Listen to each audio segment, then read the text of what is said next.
Good afternoon, everyone. Welcome to the session on microprocessor control mechanisms for control of the knee. In this session, we'll review the microprocessor systems that are out there in orthotics. We will review the literature, and I promise you that I'll leave with you a take-home message that you can use for the immediate care of your patients if you're fitting them with stance control orthoses. I'm Ken Kaufman, and I'd like to acknowledge individuals that have been beneficial and helpful in the conduct of the work I'll be reporting. First of all, David Sutherland, Larry Malcolm, and Gene Mead from California were individuals who started the work that I'll be reporting. I've worked extensively with Steve Irby, Kathy Bernhardt, and the staff for the Motion Analysis Lab. And I'd like to acknowledge Bob Lotz and Rick Miller, who helped with fitting some of the patients that you will see. I'd also like to acknowledge funding from the National Institutes of Health, and need to disclose that I have 2 patents related to the technology I'll be reporting to you. Those patents have been licensed, and there's a commercial product on the market. There are about 2 million people in the United States that have partial or complete paralysis of the extremities, and these individuals sometimes get prescribed orthoses. Knee orthoses account for about 1 million of those individuals, leg orthoses about 500,000, and foot orthoses about 250,000. And if you look at the comparison between orthoses prescriptions and foot and leg prostheses, you see that orthoses get prescribed much more than prostheses. This is the type of patient that could benefit from orthotic treatment. This is an individual who's in his mid-50s. He's a school teacher. He's having difficulty maintaining stability. He puts his hand on his thigh, and he's now using a scooter because it's becoming painful for him to continue to support himself with his hand on his thigh. In the past, there were either he was given a single axis, an eccentric hinge, or a drop lock to provide stability. The drop lock would basically lock up his knee so he'd have stability, but he'd have to circumduct his leg to advance it and hike his hip, and that all increased the energy consumption. As a result, patients that received a locked CAFO typically put them in the closet after a period of time with rejection rates ranging between 60 and 80%. This shows the prevalence of paralysis in the United States by age. You can see that as individuals age, there's an increasing prevalence of paralysis. But surprisingly, there's a decrease in the use of assistive technology. So when individuals actually need the technology, they're not using it. What this tells me is that the technology, at least in the past, has not been designed appropriately. If you design the technology appropriately, then that individual can take that orthosis and learn to walk. This video is taken less than a half hour after he's first given the technology. You can see he can advance his limb easily, and that he no longer needs to rely on either his hand on his thigh or the cane for stability. So the effect of a stance control orthosis. This is showing the knee motion without a brace. This is showing the knee motion if you lock his knee, and then this is the desired knee motion where he's stable during stance but gets a knee flexion during swing. If you look at the kinetics, this is this gentleman's kinetics with his hand on his thigh. With the locked brace, the kinetics is such that he resists a knee flexion during stance, and the stance control orthosis gives him that same stability during stance. So the goal of stance control orthoses are to provide stance phase stability, as shown with the knee flexion moment, while you get swing phase mobility, as shown with the peak knee flexion and swing. The goal of the knee control for orthotic treatment during second double support, if you wait until toe off, the knee is already flexed to about 55 degrees. You'd like to release it sometime sooner so that the knee can have time to flex in the pre-swing phase. So you want the knee to unlock in pre-swing to allow sufficient flexion to occur. However, if you unlock the foot at opposite foot strike, the load has not been transferred to the limb, and so the person will fall. So there's this delicate timing between releasing the knee soon enough that you get adequate flexion, but not releasing it too soon so that the person is unstable in pre-swing. Stance control orthoses came on the market in 2002 with the Horton stance control orthotic knee joint. The focus in this talk is on microprocessor control. In 2003, Becker delivered the first microprocessor controlled stance control orthosis into the market. This was followed by Ottobock in 2006, delivering the sensor walk into the market, and more recently the C-brace by Ottobock being introduced in the market very recently. Looking at these, all of the components, or all the stance control orthoses, there's about 10 products on the market, and the sensor walk, the C-brace, and the E-knee are the 3 stance control orthoses that actually use microprocessor control. The E-knee uses a ratchet clutch. So during foot contact, pressure sensors detect foot contact. A coil energizes these 2 plates. Those 2 plates are forced together. That's a ratchet which prevents knee flexion from occurring, but allows knee extension to occur.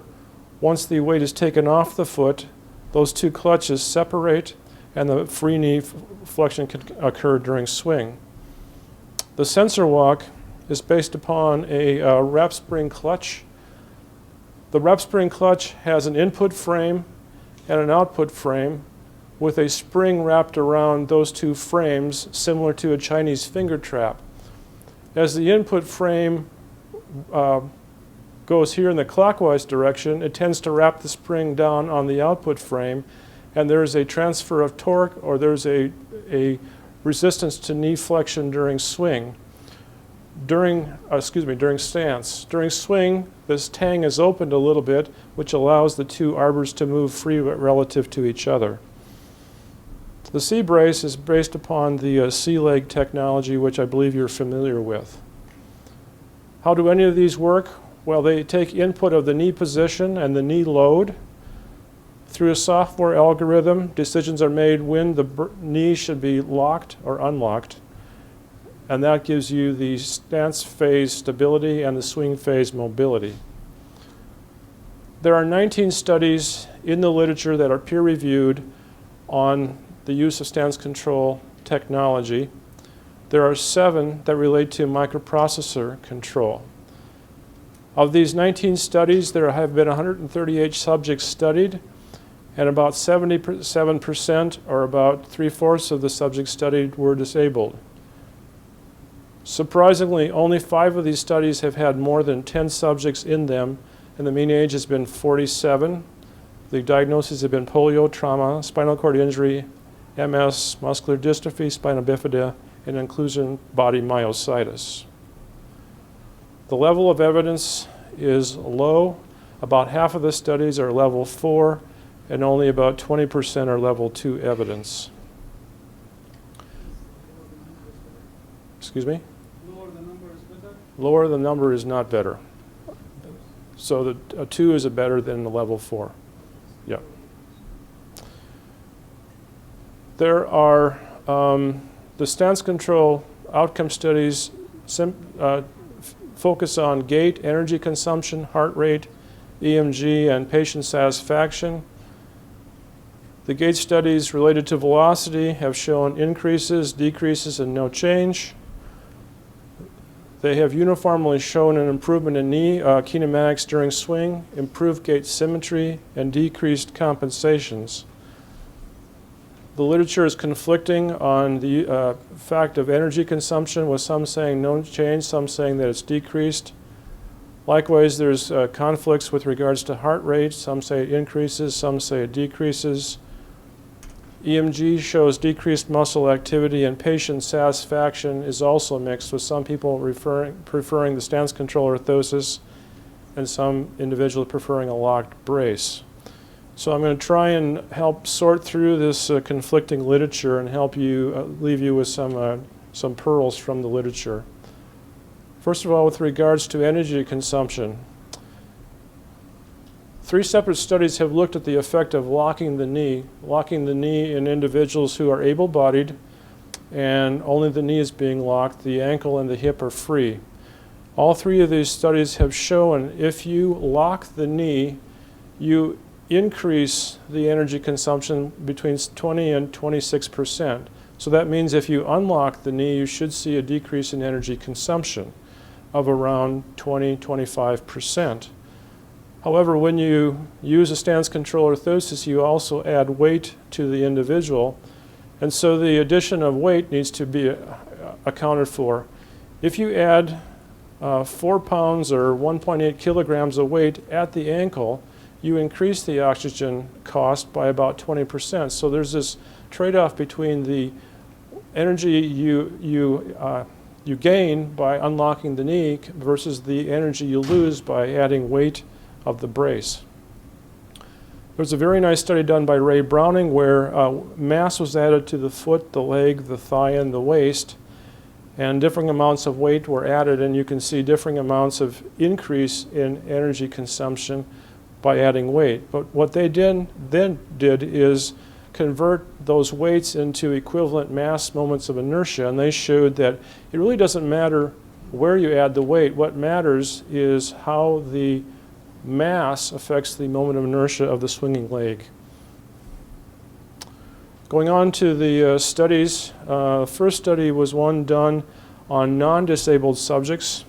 They were allowed to acclimate, and then they were tested in 3 modes, with the brace locked, unlocked, and in stance control mode.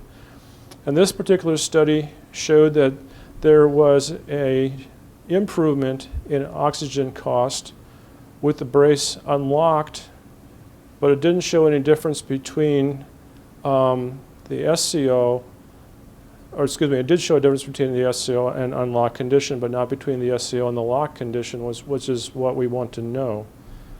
And that was probably because it was done in non-disabled subjects. This study done in 4 patients with polio clearly showed an improvement in energy consumption with a stance control orthosis. And note that all these individuals had knee extensor paralysis. In the study that we conducted, we saw improvements in energy consumption, and probably the best was when the person walked on a 5% slope, you see that there is a decrease in oxygen rate with the brace unlocked, but it's still more than the individual would have if they had no brace at all. So the literature, while it's conflicted or differs, for the individuals that do have paralysis, it tends to show that there is an improvement or a decrease in energy cost with the stance control orthosis. The 2 studies that showed no difference either had non-disabled subjects or novice subjects in the study. Going to use of bilateral stance control orthoses, a study by Lehman showed that use of stance control orthosis decreased the energy consumption, but there seemed to be a speed below which there was no change in energy consumption. So it seems to be speed sensitive.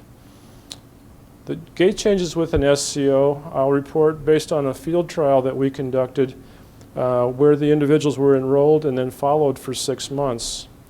The inclusion criteria for this study was the individuals either needed to currently be using a locked CAFO for community ambulation, or they had needed to have been prescribed a CAFO but weren't using one, but were using hand stabilization or forward trunk lean to control their gait.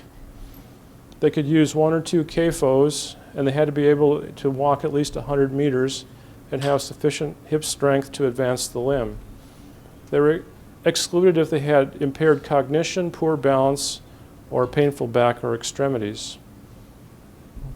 There were 128 individuals throughout the United States that desired to participate in this study, and 21 subjects were enrolled in the study.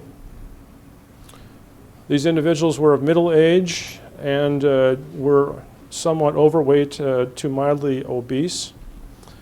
13 of the individuals were what we'll call experienced. They had a mean use of lock CAFO for almost 30 years. 8 individuals will be described as novice, meaning that they had been prescribed a CAFO, but were not regularly using one. And the diagnoses were post-polio trauma, MS, muscular dystrophy, neuropathy, and spina bifida. When these individuals were given the brace, they were studied with the brace locked and with the brace unlocked. And with the brace locked, the novice people tended to walk slower than the experienced people, whereas the converse was true when they were allowed to unlock the knee. And this is probably because the individuals who were novice were accustomed to walking with an unlocked knee, and so they felt more comfortable walking with the unlocked knee, whereas the people that were experienced, that is, they were long-time locked knee users, tend to slow down with a stance control orthosis. So these differences will be important as you're thinking of prescribing a stance control orthosis, because the experience that the patient will have will depend upon their own experience with a locked knee brace. This shows the knee plane kinematics. And for the novice users, they tended to walk with the knee fully extended to hyperextended, whereas the individuals that were experienced tended to have various amounts of knee flexion, with some individuals having up to 30-degree knee flexion contractures. You'll also see that there is varying amounts of stance flexion during swing. Again, with the novice users gaining better knee flexion during swing than the experienced users when using a stance control orthosis, and I again believe this is because of their previous experience with walking with either a locked knee or an unlocked knee. Looking at the sagittal plane kinetics, the reason that the novice users could get by with the hand on the thigh is most of them walked in such a way that the force vector was in front of the knee, tending to lock the knee. There was only one individual who had a knee flexion moment, and this individual was the individual that I showed in the video at the beginning of this talk. Conversely, the people that were experienced walked in such a way that they really needed the orthosis for stability. You can see a wide variety of knee flexion moments in the experienced individuals. So the novice users were able to manage their condition by walking in such a way that they really didn't put a demand on their quadriceps, whereas the experienced users did. We followed those individuals for 6 months, and 14 individuals remained in this study. They had approximately the same weight and BMI as the individuals that started the study. And we were fortunate to have 7 experienced users remain in the study and 7 novice users, and this gave us an idea of what happens over time. And the diagnoses were similar to the initial cohort. We see that over time, the entire cohort improved their walking velocity, and there were improvements for both the novice and experienced users. There was improvements in knee flexion at 6 months, and these improvements occurred in the experienced users. So it took this experienced user 6 months to really adapt to the use of the stance control technology, whereas the experienced the novice users were able to get what they needed from the start. We looked at the other compensations, and we didn't find any significant compensations. This is probably in contrast to some studies that show improved or reduced compensations with stance control technology. Importantly, we asked the patients if they were satisfied, and we asked them at the initial fitting and 3 months later. And this was administered by the same investigator. And we had people who had previous experience, if they had previous experience, to compare it to the stance control orthosis. There were 15 questions related to donning and doffing, weight, cosmesis, sitting down, standing up, stability, comfort with various trains, and average daily use. And the three categories that were significant were the sitting and standing, stability, and comfort. Regarding stability during standing and walking, they were either favorable or neutral with regards to stance control technology. There were a few individuals, when they compared to their locked knee, that were unfavorable to the stance control technology, and more individuals had concerns with regards to standing down and sitting. What was important is their opinions did not change over time, and the technology scored well in stability and transitions. They felt that the areas to improve were the aesthetics and the ease of downing and doffing. However, they were willing to overlook these cosmetic things if the SCO functioned well. But the minor changes would improve their satisfaction. Andreas Kannenberg has shared with me results from a recent pilot study with the C-brace in which 13 patients were studied. There were 7 polio survivors, 3 incomplete paraplegics, 2 strokes, and 1 peripheral lesion of the femoral nerve. In this cohort of 13 patients, 5 were currently using a locked CAFO and 8 were using a stance control orthosis. I note that none of these stance control orthoses are microprocessor controlled. However, it does give us a comparison to stance control orthoses. These were long-term users of orthotic technology, and they all had severe unilateral paraparesis of the quadriceps. They were studied at baseline with their current technology and then fit with the C-brace, allowed to acclimate and then followed up. And they were administered an activity questionnaire which tested 5 domains: personal care and dressing, family, social, leisure time activities, mobility and transportation, sports, and other activities. And they could rate each of these ADLs from very difficult to very easy. The study showed that 22 of the 45 ADLs were significantly easier with the C-brace. The locked CAFO users rated 12 ADLs easier. The individuals with currently using SCOs rated 5 ADLs easier, and those tend to deal with more difficult terrains, ramps, stairs, and walking at different speeds. The perception of reduced balance and safety is correlated with the avoidance of activities. So if you feel unsafe, you tend to do less. And if you do less, then your perception is that you can do less. And this creates a vicious cycle of worsening social isolation for the patient. The ability to walk with improved ease and safety increases the ability of these patients to go outside and do more. And these improvements may help in their participation in family, social, and professional life. So based on this literature, I would say that all users are going to gain stability in stance, swing phase mobility, they'll improve their gait, and they'll reduce their compensatory movements. Based on the surveys, it's obvious that the intermissional importances are very important, and this will influence their thinking throughout. And so how you manage the expectations is really important. And I think you should manage the expectations differently for a novice user than an experienced user. The novice user is going to adapt very quickly, and they're going to be pleased, whereas the experienced user is going to take some time to adapt, up to 6 months. The novice user has never worn a brace, so it's going to take more energy consumption to walk than without a brace. However, it'd be important to point out to them that it's going to take less energy consumption than with a locked knee brace. On the other hand, the experienced users will, after adapting, take less energy to consumption than with a not locked knee brace.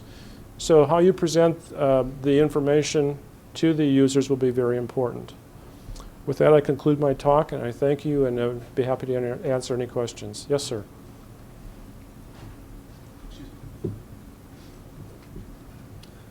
I had 2 questions, both based on design. For your study, Did you have the experience at Whereas?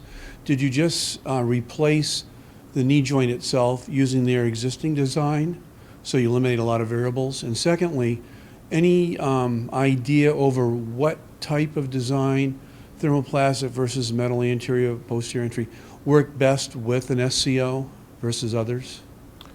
Okay, on the first, with regards to the study design, they were given the stance control orthosis, and they were studied with the stance control orthosis off so that the knee was locked, and with the stance control orthosis on so the knee was unlocked, so that we could compare directly the effects on the individual. Okay, so for the existing users, they were put into a different design of orthosis? Oh, the orthosis was similar to what they were using. Mm-hmm. It was just that now we added the Right, capability of the stance control orthosis. All right. And the second question was that any ideas on when you're designing the orthosis, other than the knee joint, are there certain designs, considerations in maximizing the efficacy of the device? Yes, the different designs function differently, and so I think you need to look at the capabilities of the design, the capability of the patient, and those definitely do have to be married together. Certain patients will do well in certain designs and not well in other designs. Okay. All right. Well, thank you. Well, thank you for your kind attention.